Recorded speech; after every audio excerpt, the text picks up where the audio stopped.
Lastly here, Meta will not negotiate with publishers and will end Facebook news in Canada.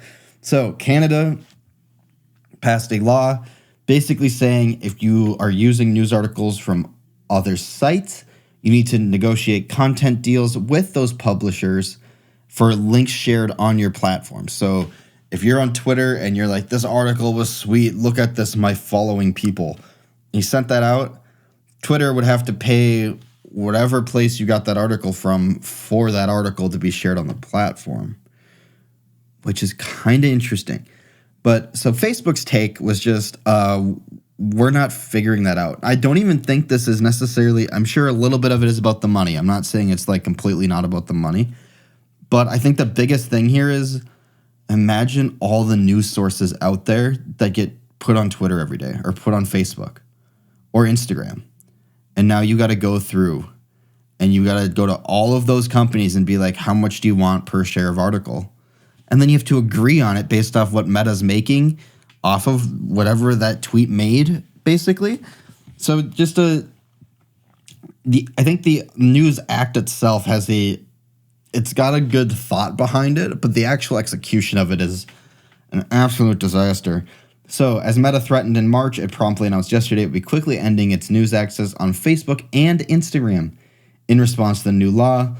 Again, I wouldn't be that shocked by this. It makes sense to me. According to the New York Times, it's still unclear when Canada's law will take effect, but Meta's statement makes it sound like Meta plans to cut off the news as quickly as they can, probably so they never have to deal with it or lawsuits because of it. Meta claims that the news has no value to either the tech giant or to its users who do not go on Meta claims that the news has no value to either the tech giant or users who do not go on Facebook and Instagram to consume news. To be honest, I don't go on many of those platforms to consume actual news from like publishers. So they're probably not wrong here, and it's probably super not worth it. So why wouldn't you just cut it off in that country? It'll be interesting if this goes to other countries, though. If laws like this start to go into effect in the US, in the EU, things like that, then it might be interesting to see how Meta handles it then. But until then, Meta/Facebook and Instagram are kind of in a FU moment here. Canada's law was modeled after an Australian law passed in 2021 that requires companies like Meta and Google to negotiate deals with news publishers to linked content. When Australia passed its law, Meta similarly protested by ending its protested to end its news access, basically, before they reached an agreement, securing amendments to Australia's law and striking content deals with several news publishers. It is possible that Meta would do this here as well if the opportunity presents itself.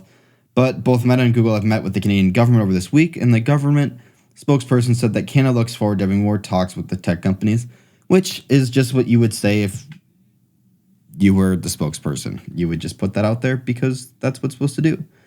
Now, it'd be interesting to see how this plays out over the long term, especially with the things like AI coming into effect now, where we're going to see publishers and even just everything on the internet need to be figured out. How do we compensate them for all the scraping these AI things have done on the internet to create these models? So lots of things are going to change and happen here.